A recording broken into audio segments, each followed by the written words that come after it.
शुरू करो, डालो बुनियाद, घर महल नजर आएगा। वंडर लाइए, वंडर अपनाइए, फर्क नजर आएगा। वंडर सीमेंट, फर्क नजर आएगा।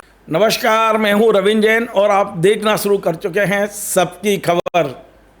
मध्य प्रदेश हाई कोर्ट के जज को प्रभावित करने की कोशिश में नाकाम रहने के बाद मध्य प्रदेश भारतीय जनता पार्टी के अरबपति विधायक संजय पाठक अब अपनी ही सरकार के खिलाफ हमलावर हो गए हैं। उनके तमाम समर्थकों ने अब सोशल मीडिया पर सरकार के खिलाफ लिखना शुरू कर दिया है। ऐसा लगता है कि डॉक्टर मोहन यादव अब उनके निशाने पर हैं, क्योंकि जो लिखा जा रहा है उसे पढ़ के लगता है कि संजय पाठक ने अपने तमाम समर्थकों को सोशल मीडिया पर एक्टिव कर दिया है। और ये जो कुछ लिखा जा रहा है, जो कुछ बोला जा रहा है, जो वीडियो वायरल किए जा रहे हैं, उसमें ये कहा जा रहा है कि संजय पाठक की छवि सुनियोजित तरीके से खराब की जा रही है। संजय पाठक बेदाग है, संजय पाठक गरीबों के मसीहा हैं, संजय पाठक ने कोई गलती नहीं की है। तो अब सवाल ये है कि संजय पाठक बेदाग हैं, संजय पाठक गरीबों के मसीहा हैं और उन्होंने कोई गैर कानूनी कार्य नहीं किया है, तो डॉक्टर मोहन यादव की सरकार ने उनके खिलाफ इतनी बड़ी कार्रवाई क्यों की? क्योंकि ये जो कार्रवाई हो रही है, जो एफआईआर हो रही है, वो तो मोहन यादव सरकार कर रही है। बेशक इनके समर्थक फिलहाल शिकायतकर्ताओं को गरिया रहे हैं, मीडिया को गरिया रहे हैं और अपने विपक्ष के लोगों को गरिया रहे हैं, लेकिन सवाल यह है कि कार्रवाई कौन कर रहा है? संजय पाठक के खिलाफ ईओडब्ल्यू ने यदि सहारा के खिलाफ एफआईआर की है, जिससे संजय पाठक के करोड़ों का नुकसान हो रहा है, तो ईओडब्ल्यू कोई मीडिया के अंडर में काम नहीं करता, ईओडब्ल्यू विपक्ष के नेताओं के अंडर में काम नहीं करता। ईओडब्ल्यू कानून से चलता है और यदि वो किसी के अधीन है तो वो मुख्यमंत्री के अधीन है। वो मुख्यमंत्री से निर्देश प्राप्त करते हैं, उनका जो विभाग है वो मुख्यमंत्री के अधीन है। तो ईओडब्ल्यू जो कुछ करता है उसके लिए दो जिम्मेदार हैं, एक जो भी आपके खिलाफ तथ्य उन्हें मिले होंगे और दूसरा मुख्यमंत्री के निर्देश मिले होंगे। तो सहारा के मामले में जो कार्रवाई संजय पाठक के कंपनियों पर हुई है, हालांकि ईओडब्ल्यू ने अभी जो कार्रवाई की है वो सहारा के खिलाफ की है, ना कि संजय पाठक की कंपनियों के खिलाफ की है। लेकिन आप और हम जानते हैं कि संजय पाठक की बड़ा नुकसान हो गया। 1000 करोड़ की जमीन 90 करोड़ में खरीदी थी, 910 करोड़ का नुकसान तो यही हो गया एफआईआर के बाद। रजिस्ट्रियाँ कैंसिल होने की प्रक्रिया शुरू होने वाली है, ईडी तैयार बैठी है आने के लिए। तो संजय पाठक जी, घबराहट है आपके अंदर, घबराए हुए हैं आप। लेकिन आज मैं बता दूं कि ये जो पूरी कार्रवाई है वो मीडिया की कार्रवाई नहीं है, हमने नहीं की, हमारे अंडर में नहीं आई है। ये पूरी कार्रवाई की है मुख्यमंत्री या ईओडब्ल्यू के डीजी या एसपी ने, हमने कार्रवाई नहीं की है। तो आप क्यों गरिया रहे हो भाई? शिकायतकर्ता मनु दीक्षित है, आशुतोष मनु दीक्षित, लेकिन क्या शिकायतकर्ता कार्रवाई कर सकते हैं जब तक उसकी शिकायत में दम नहीं होगी? यदि आप बेदाग हैं तो आपकी ही सरकार की ईओडब्ल्यू ने एफआईआर कैसे की? अब मैं दूसरे मामले पे आता हूँ।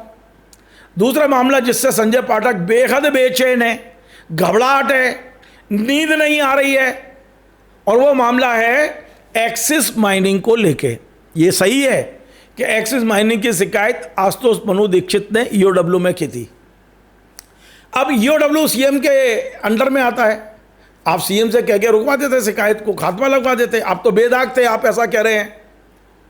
तो ईओडब्ल्यू ने उसको सोचा कि ईओडब्ल्यू ने उसको पढ़ा और खनिज विभाग को भेजा कि हमारे पास में इंफ्रास्ट्रक्चर नहीं है, मैकेनिज्म नहीं है, हम कैसे एक्सिस माइनिंग की जांच करेंगे, आप कर लीजिए, और यदि आप नहीं करेंगे तो वापस भेज दो, फिर हम कर लेंगे। अब वो शिकायत जनवरी में हुई थी, मेरे ख्याल है 2-1 महीने बाद वो खनिज विभाग को चली गई। खनिज विभाग ने बाकायदा इसके लिए टीम बनाई, एक्सपर्ट्स की टीम, हमने नहीं बनाई। संजय पाठक जी ध्यान रखना, और संजय पाठक के जो गुड्डा गुड़िया टाइप के चमचे हैं ना, चमचे और चमचियाँ, वो भी जरा गौर से कान खोल के सुनो, हमने नहीं बनाई थी, वो मीडिया ने नहीं बनाई, विपक्ष ने नहीं बनाई, वो भी मध्य प्रदेश सरकार में मुख्यमंत्री के अधीन, खनिज विभाग मुख्यमंत्री के अधीन है, मुख्यमंत्री मंत्री हैं उस विभाग के। उन्होंने इस टीम का गठन किया, उनके निर्देश पे हुआ है, और उस टीम ने पाया कि आपने 443 करोड़ रुपए की एक्सेस माइनिंग की है, तो आप इसका जो विरोध कर रहे हैं, तो क्या मुख्यमंत्री का विरोध नहीं है? ये क्या आपकी सरकार का विरोध नहीं है? कार्रवाई तो आपकी सरकार कर रही है, हम थोड़ी कर रहे हैं कार्रवाई। हम तो सिर्फ खबर बता रहे हैं। और आप खबर कैसे रोक सकते हो? मुंह कैसे बंद कर सकते हो मीडिया का? विपक्ष के पास यदि मुद्दा है तो वो विपक्ष में है तो शिकायत करेंगे ही, लेकिन आपने चमचे चमचियां पाल के रखी हैं जिनका धंधा रोजगार सब आपके धंधों पर ही डिपेंड है। कोई हवाला के काम का है, कोई उपाध्यक्ष बना के आपने भ्रष्टाचार के उसको पूरे रास्ते बता दिए थे। अब उनके पेट में दर्द होगा, क्योंकि यदि आप प्रभावित होंगे तो उनके धंधे प्रभावित हो रहे हैं। ये सटोरियों के, हवालियों के, ये आके चिल्ला रहे हैं सोशल मीडिया पर। चिल्लाइए, कोई फर्क नहीं पड़ रहा है। आप गुड्डे गुड़ियों की तरह चिल्लाते रहिए, कोई फर्क नहीं पड़ता इन चमचे चमचियों से। लेकिन आज की बड़ी खबर यही है कि आप गए थे कोर्ट, हाई कोर्ट को प्रभावित करने के लिए। हम गए थे क्या? हाई कोर्ट जज ने प्रोसीडिंग में लिख दिया है। शर्म नहीं आती आपको?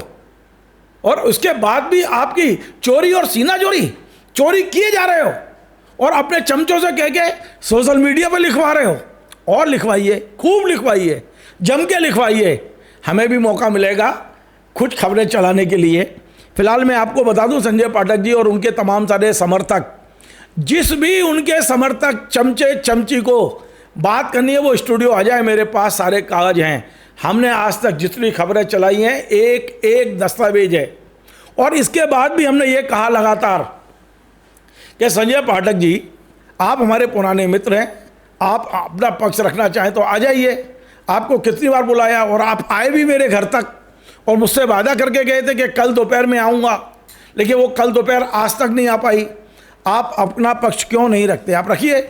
मैं आज फिर से पूरे मीडिया जगत के सामने पूरे अपने दर्शकों को भरोसा दिलाता हूं कि संजय पाठक जी यदि हमारे खिलाफ भी बोलेंगे तो मैं एक शब्द नहीं काटूंगा, पूरी की पूरी खबर दिखाऊंगा मैं। लेकिन संजय पाठक जी को आना होगा। चमचे चमचियों को तो मैं कागज़ दिखा सकता हूं, लेकिन वो सोचे कि उनका पक्ष नहीं, उनका पक्ष संजय पाठक खुद रखे ना, क्योंकि हमने अभी चमचे चमचियों के खिलाफ तो खबर चलाई नहीं है। हमने तो संजय पाठक जी की चलाई है, संजय पाठक के खिलाफ भी नहीं चलाई। जो चीज़ें घटित हो रही हैं, देखिए मीडिया समाज का दर्पण है, समाज में जो घटित हो रहा है वो हम दिखाते हैं। अब यदि संजय पाठक की कोई शिकायत ईओडब्ल्यू में हुई, ईओडब्ल्यू ने एफआईआर कर ली, तो हम क्या खबर नहीं चलाएंगे? यदि संजय पाठक की एक्सिस माइनिंग की शिकायत हुई, उस पर एक्सिस माइनिंग में मुख्यमंत्री जी के निर्देश पर टीम बनी और टीम ने यह पाया कि यह चोट्टा है, इसे चोरी की है, तो क्या हम खबर नहीं चलाएंगे? हाँ, कुछ जो लोग आपसे सेट होंगे वो नहीं चलाएंगे, लेकिन हमने तो, आप जानते हो कि हमने कई बार आपसे कहा है कि हम आपका भी पक्ष देने को तैयार है, लेकिन आप नहीं आते हो। आपको पता है कि मेरे पास कागज इतने हैं कि आपके पास जवाब नहीं है। आपकी माँ कैसे महापौर बनी थी उसकी पूरी फाइल है मेरे पास, और कैसे आप उसको दबा के रखे हुए वो पूरा मेरे पास है। सारा ग्रुप की ज़मीनों पर कार्रवाई हमने नहीं की, मुख्यमंत्री ने की है। एक्सिस माइनिंग की कार्रवाई मुख्यमंत्री ने की है। टीआईडी की ज़मीनों का मामला अब हाईकोर्ट पहुंच चुका है, बहुत बड़ा नुकसान होने वाला है अभी आगे आपका। भारत सरकार ने एक आयोग बनाया हुआ है, अनुसूचित जनजाति आयोग, वो भारत सरकार के अधीन कह सकते हैं आप उसे। उस आयोग ने नोटिस जारी किया है 5 कलेक्टरों को, और ये संजय पाठक ने जो अपने गरीब आदिवासियों के नाम से 1173 एकड़ ज़मीन खरीद रखी है आदिवासियों की, उसका एक बड़ा मामला, बड़ा विस्फोट बहुत जल्दी होने वाला है। 5 कलेक्टरों से उन्होंने रिपोर्ट मांगी है और आयोग ने कहा है कि यदि ये रिपोर्ट आपने टाइम से नहीं भेजी तो हम सम्मन जारी करके कलेक्टरों को बुलाएंगे, सिविल कोर्ट की कार्रवाई होगी उनके खिलाफ। तो आप देखते हैं कि ये कलेक्टर क्या करते हैं। 5 कलेक्टर, संजय पाठक की धड़कनें ऊपर नीचे हो रही होंगी, क्योंकि आपने जो किया है वही तो आपको भोगना है। भाई मैं गलती करूँगा तो मैं भोगूंगा, आपने गलती की तो आप भोगिए उसमें ये चमचे चमचियों को आगे करके जो आप कर रहे हो। आप सोचो, मोहन यादव जी को यदि जिस दिन ये समझ में आ गया ना, सोचिए क्या होगा आपका। आप हमारे खिलाफ नहीं करा रहे हो, ये आप शिकायतकर्ता के खिलाफ नहीं करा रहे हो, आप कार्रवाई करने वालों के खिलाफ जो वीडियो बनवा रहे हो ना आप रोज रोज। किसी दिन सरकार एक ही झटके में सारे वीडियो बता देगी आपको। ये सारे वीडियो बनाने वालों का चरित्र सबको पता है, पूरा खट्टी जानता है इनके बारे में, कौन हवाला का काम करता है और कौन भ्रष्टाचार में अकंठ डूबा हुआ है। तो सारी कहानियां हैं, वो भी अब आएंगी एक एक करके। संजय पाठक जी के जितने चमचे सामने आ गए हैं, आप सोच लो, यदि कोई वीडियो बना रहा है और सोशल मीडिया पर डाल रहा है तो समझ लेना कि ये काले कारनामों में शामिल है, ये उनके साथ जुड़ा हुआ है कहीं ना कहीं। तो ठीक है, करिए, अच्छा है, ये चेहरे सामने तो आ रहे हैं, कम से कम पता तो चल रहा है कि ये काले कारनामे जो कुछ मुख्यमंत्री ने पकड़े हैं, सरकार ने पकड़े हैं, और जो आगे आने वाले हैं उनमें किन किन की दलाली है, वो सारी चीज़ें समझ में आ रही है। तो टीआईटी की ज़मीन का मामला है और ऐसे कितने मामले हैं पाठक जी। तो मैं आपको आज पुनः केवल इतना ही खबर बताने आया हूँ आज अपनी जनता को, अपने पाठकों को, अपने दर्शकों को, कि अब संजय पाठक जी ने एक तरह से मोहन यादव के खिलाफ मोर्चा खोल दिया है। और हमारे पास खबर यह है कि वो अमित शाह के खिलाफ भी मोर्चा खोल दिया है, क्योंकि सहारा की ज़मीनों की जो कार्रवाई हुई है वो केंद्रीय सहकारिता मंत्री, क्योंकि सहकारिता मंत्री अमित शाह जी हैं, केंद्रीय गृह मंत्री और सहकारिता मंत्री, और उन्होंने वायदा किया है देश की जनता से कि सहारा के लूट का पैसा वो जनता को वापस कराएंगे। ये मैंने नहीं किया है, मोहन यादव जी ने नहीं किया है, अमित शाह जी ने किया है। और सहारा की ज़मीनों को बेचने से लेकर सारी चीज़ों की जो मॉनिटरिंग हो रही है वो अमित शाह जी के कार्यालय से हो रही है। संजय पाठक जी ने जो ज़मीनें खरीदी हैं उसकी मॉनिटरिंग मध्य प्रदेश से नहीं हो रही है। बेशक एफआईआर ईओडब्ल्यू ने दर्ज की है, लेकिन पूरे देश भर की मॉनिटरिंग अमित शाह जी के यहाँ से हो रही है। और यदि संजय पाठक जी के समर्थक इस पर यदि कुछ भी खिलाफ बोल रहे हैं तो आप ये मान के चलें कि वो अमित शाह जी के खिलाफ बोल रहे हैं, ये मान के चलें कि मोहन यादव जी के खिलाफ बोल रहे हैं।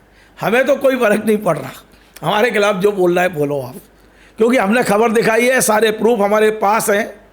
और आज पहली बार मैं पाठक जी आपसे कह रहा हूँ कि आपने सलाह भी की थी वकीलों से मेरे लिए कि हमको नोटिस दें, हमको कोर्ट में खींचें, लेकिन वकीलों ने आपको क्या बताया वो भी मुझे पता है।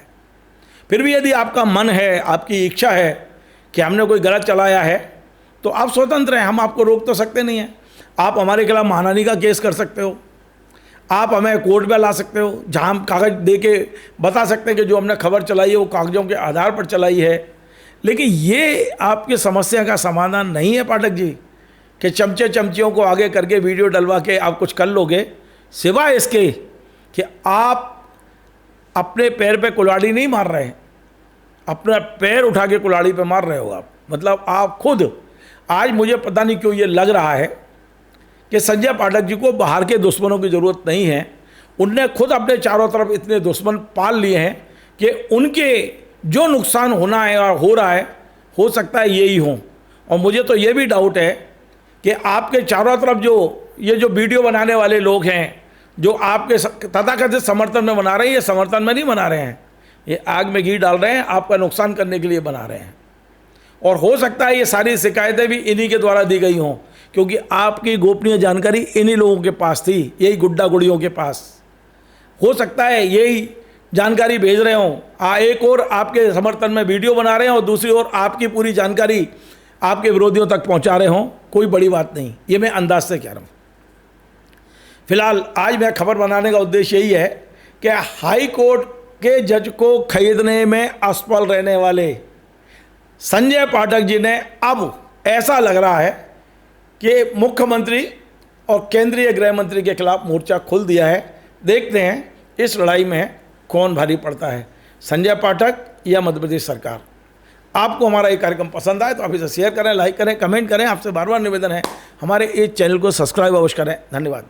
Join the next be the best, Bundelkhand का सबसे विशाल और आधुनिक विश्वविद्यालय ज्ञानवीर यूनिवर्सिटी। ये सिर्फ एक यूनिवर्सिटी नहीं, ये है आपके सपनों का लॉन्च पैड। यहाँ मिले आपको smart classrooms, modern campus, updated labs और एक्सपीरियंस्ड फैकल्टी। हर स्टूडेंट को मिलता है कॉन्फिडेंस, ग्रोथ और एक ब्राइट करियर का प्रॉमिस।